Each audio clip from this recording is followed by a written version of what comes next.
Welcome dear students of class BSc first year.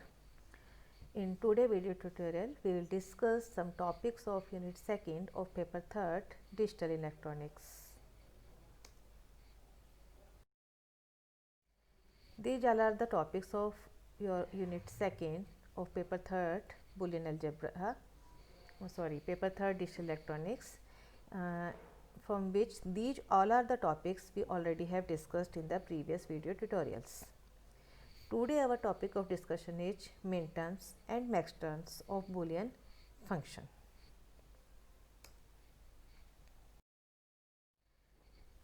Minterm and maxterm.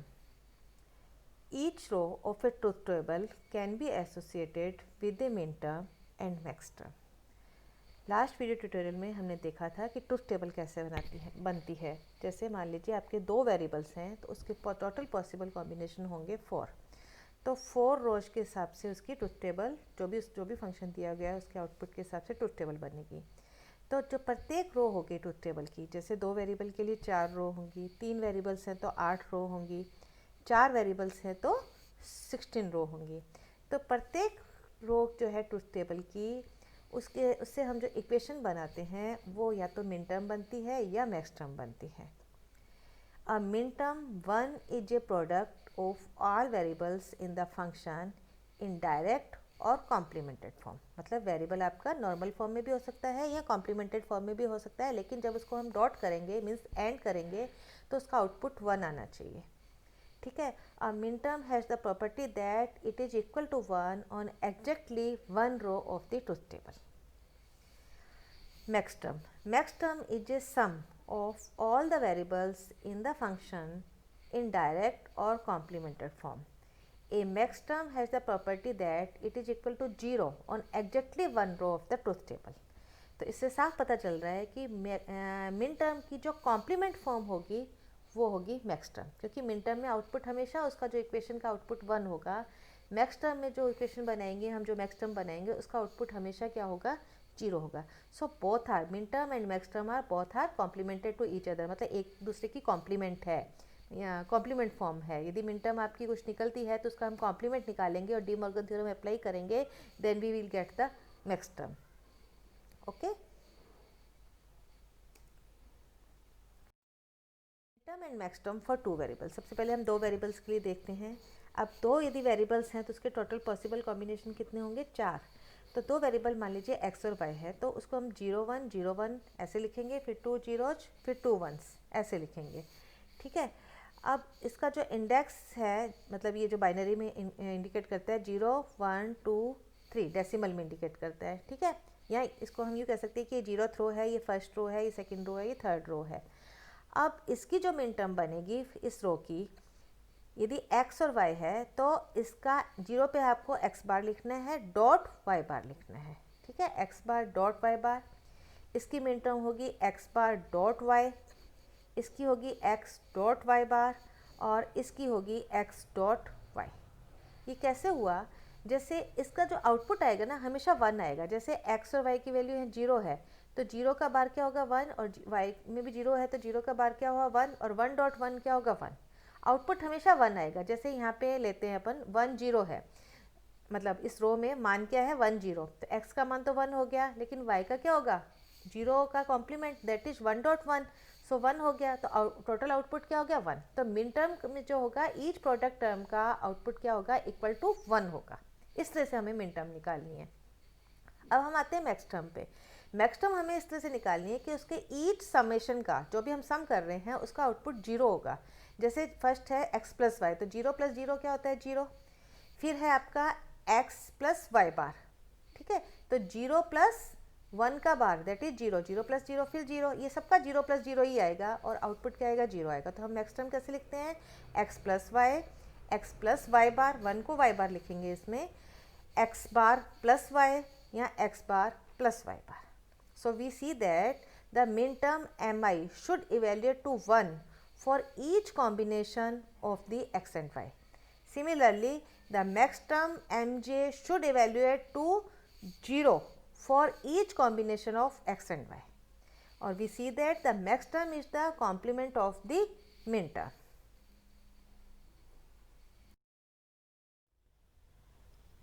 Now we will discuss the minterm and maxterm for 3 variables. If there are 3 variables, then there are total 8 rows, that is 0 to 7. Indexing जो होगी उसकी 0 to 7 होगी. Okay. So minterm क्या होगी? A bar B bar C bar, A bar B bar C, A bar B C बार, इस तरह से होगी. मतलब 0 को आप कॉम्प्लीमेंटेड फॉर्म में लिखेंगे, 1 को आप डायरेक्ट नॉर्मल फॉर्म में, डायरेक्ट फॉर्म में लिखेंगे. ठीक है. और प्रोडक्ट फॉर्म होगी. मिनटर्म हमेशा प्रोडक्ट फॉर्म में होगी. फिर आप मैक्स टर्म जो है उसको आप लिखेंगे A प्लस बी प्लस सी. उसमें आप 0 को डायरेक्ट फॉर्म में लिखेंगे, 1 को कॉम्प्लीमेंट फॉर्म में लिखेंगे. ओके. क्योंकि इसमें इसका आउटपुट आना चाहिए 0 और इसमें इसका आउटपुट आना चाहिए 1. तो जैसे हम ए बी सी यहाँ पे A bar B bar C बार लिख रहे हैं, तो ए बी सी की वैल्यू 0 0 0 है, तो टोटल आउटपुट क्या होगा? कॉम्प्लीमेंट होके 1 हो जाएगा M0 का. तो मिन टर्म्स का आउटपुट हमेशा 1 आना चाहिए, मैक्स टर्म का आउटपुट जो है हमेशा 0 आना चाहिए. ये इस तरह से हम 3 वेरिएबल्स के लिए मिन टर्म और मैक्स टर्म करते हैं. इसी तरह से ये एक्सपांड कर सकते हैं अपन 4 वेरिएबल्स के लिए, 5 वेरिएबल्स के लिए, अप टू 4 वेरिएबल्स तक आपको बनाना आना चाहिए मिन टर्म और maxterm. Now we will discuss the sum of product form, SOP. हम जो इसके बाद जो नेक्स्ट टॉपिक पढ़ेंगे कार्नोप मैप, वो आता है कि दिए गए बूलियन एक्सप्रेशंस को मिनिमाइज करने के लिए. तो वो SOP भी हो सकती है और एक दूसरा और है POS भी हो सकता है. तो that is product of sum form. तो हम किसी बूलियन एक्सप्रेशन का मिनिमम SOP निकालते हैं या मिनिमम POS निकालते हैं by the help of Karnaugh, either Karnaugh map और using the law of Boolean algebra. Okay. So पहले, उससे पहले हम वो सॉल्व करने से पहले हम देखेंगे कि क्या होता है, what is SOP and what is POS. So SOP form is a form of expression in Boolean algebra in which different product terms of inputs are being summed together. Okay. Minterms को जब आप आपस में summed कर दोगे तो वह एक एक्सप्रेशन जो होगा वो कहलाएगा SOP एक्सप्रेशन. देखिए जैसे ये है, ये एक मिनटर्म है, ये भी मिनटर्म है, अभी हमने लर्न किया प्रीवियस स्लाइड के अंदर, ये भी एक मिनटर्म है. इन मिनटर्म्स को आपस में आपने सम कर दिया और कर दिया. ठीक है. इस तरह का कोई बूलियन एक्सप्रेशन होगा, कोई भी हो सकता है, जरूरी नहीं है कि यही हो एग्जैक्टली, कोई भी बूलियन एक्सप्रेशन हो जिसमें हम मिनटर्म्स को सम्ड कर देंगे और कर देंगे, तो वो कहलाती है SOP. This product is not arithmetical multiply but it is Boolean logical and. ये जो हो रहा है ना, बूलियन लॉजिकल एंड हो रहा है, डॉट प्रोडक्ट, एंड जो सम हो रहा है दैट इज बूलियन लॉजिकल और. So this is example. Again ये भी एक एग्जाम्पल है, f x bar dot y बार, इसमें z मिसिंग है हालांकि, लेकिन ये SOP है, x bar dot y bar plus x dot y bar plus x bar dot y bar dot z. बस इन दोनों SOP में ये फ़र्क है कि इसको हम स्टैंडर्ड फॉर्म या कैनोनिकल फॉर्म ऑफ SOP बोलते हैं और ये इसको आप non canonical form of SOP बोलते हैं. अभी हम आगे लर्न करेंगे. ओके. नेक्स्ट है बच्चों product of sum, POS. Product of sum form is a form of expression in Boolean algebra in which different sum terms of inputs are being ANDed together. इसमें हम max terms को multiplied करते हैं और ऐसा कोई एक्सप्रेशन होगा तो वो कहलाएगा POS. ये एक मैक्स टर्म है, ये भी एक मैक्स टर्म है, ये भी एक मैक्स टर्म है, they are multiplied, Boolean logical AND कहलाता है ये. They are multiplied, then this equation is known as POS, that is product of sum. Okay. मतलब ये सम का प्रोडक्ट, ये सम है, ये सम है, ये भी सम फॉर्म है और दैट इज मैक्स टर्म है, उनका जो प्रोडक्ट होगा दैट इज कहलाएगा प्रोडक्ट ऑफ सम या POS. Again this sum is not arithmetical sum but it is Boolean logical और and the product is Boolean logical and. ठीक है. इसमें भी इसी तरह की हमने 2 तरह का बूलियन POS लिखा है. इसमें सारे लिटरल्स प्रेजेंट हैं डोमेन के, इसमें सारे लिटरल प्रेजेंट नहीं है. मीन्स हर एक मैक्स टर्म में सब लिटरल नहीं है. जैसे इसमें Z मिसिंग है, इसमें X मिसिंग है, तो कंप्लीट मैक्स टर्म नहीं है. तो ये भी non canonical form of POS है और ये कैनोनिकल फॉर्म ऑफ POS कहलाती है. ओके. तो अब हम देखेंगे कि क्या क्या फॉर्म्स होती हैं SOP की, और SOP को हम ज़्यादा लर्न करेंगे क्योंकि कार्नोप मैप्स में हम SOP सॉल्व करना लर्न करेंगे. इसकी डिफरेंट फॉर्म्स ऑफ SOP देखने से पहले हम देखेंगे ऑर्डर ऑफ SOP और POS. So all variables should be present in a min term or max term and should be listed in same order, usually alphabetically. Normally जैसे domain के अंदर 3 variable हैं ए बी सी, तो वो उसी तरह से लिस्टेड होने चाहिए, मतलब बी ए सी या सी बी ए ऐसे लिस्टेड नहीं होने चाहिए, दे मस्ट, मतलब ऐसा कोई वो नहीं है, लेकिन अल्फ़ाबेटिकली उनको यूज करना है, क्योंकि हम जब ट्रुथ टेबल बनाते हैं तो हम ए बी सी ऐसे बनाते हैं, तो फिर हम जब इक्वेशन बनाएंगे तो उसको भी हम ए बी सी ऑर्डर में ही लिखेंगे. ओके, सो मैक्स टर्म जैसे ये है ए प्लस बी प्लस सी बार, ए बार प्लस बी प्लस सी बार, ये स्टैंडर्ड ऑर्डर है, लेकिन बी प्लस ए बार सी बार ये स्टैंडर्ड ऑर्डर नहीं है. ए बार प्लस सी ये भी स्टैंडर्ड ऑर्डर नहीं है, क्योंकि इसमें it does not contain all variables, B is missing. So domain के सारे वेरिएबल्स होने चाहिए स्टैंडर्ड ऑर्डर के लिए, और उनका जो ऑर्डर होना चाहिए वो अल्फ़ाबेटिकली लिस्टेड होना चाहिए. जैसे मान लीजिए आपकी इक्वेशन पी क्यू आर से मिलकर बननी है, तो आप पी क्यू आर ऑर्डर रखेंगे. ठीक है, यदि आपकी इक्वेशन में वाई भी है, एक्स भी है, जेड भी है, तो आप किस ऑर्डर में लिखेंगे, X Y Z. Truth table भी आप वैसे ही बनाएंगे, उसी से मिन टर्म बनाएंगे, उसी से आप मैक्स टर्म बनाएंगे. ओके, ये मिन टर्म का एग्जांपल लिया है. Minterm A B C bar and A bar B C are in standard order, however B A C bar ये नहीं होगा, या ए बार डॉट सी जिसमें बी मिसिंग है, ये जो है स्टैंडर्ड ऑर्डर नहीं है. ओके, नेक्स्ट है types of sum of product form. ठीक है, एसओपी को हम देख रहे हैं, पीओएस नहीं देख रहे हैं, एसओपी पे हम ज़्यादा एम्फेसाइज करेंगे. 3 तरह की होती है, canonical SOP form, non canonical SOP form, again और थर्ड है जो आपकी मिनिमल एसओपी फॉर्म, जो कि हम कार्नोप मैप में फाइंड आउट करते हैं. ठीक है, SOP form, also known as standard form of SOP. It is represented by summation sign sigma and minterms in the braces for which output is true. Each product term of canonical SOP Boolean expression must contain all the variables from the domain. Each product term, ये जो product term है, each product term of this canonical SOP expression must contain all the variables from the domain. यदि मतलब आपको पता चल जाता है इक्वेशन देख के ही कि उस इक्वेशन में डोमेन के अंदर कितने वेरिएबल्स है, इसमें पता चल रहा है हमें 3 वेरिएबल है, तो हर एक मैक्स टर्म के अंदर हर एक मिन टर्म के अंदर 3 वेरिएबल्स होने चाहिए. सो ये कैनोनिकल एसओपी फॉर्म होगी. सेकंड जो पॉइंट है, it is represented by summation sign. ये भी लिखा है, ये भी एसओपी है, कैनोनिकल एसओपी है, लेकिन हम इसको एक इस तरह से भी रिप्रेजेंट करते हैं. तो जैसे जब हम फॉर एग्जांपल ये है f is equal to A bar B bar C plus A B bar C plus A B C, तो हम देखते हैं कि ये तो इंडिकेट कर रहा है 0 0 1 को, तो ये 1 हो गया.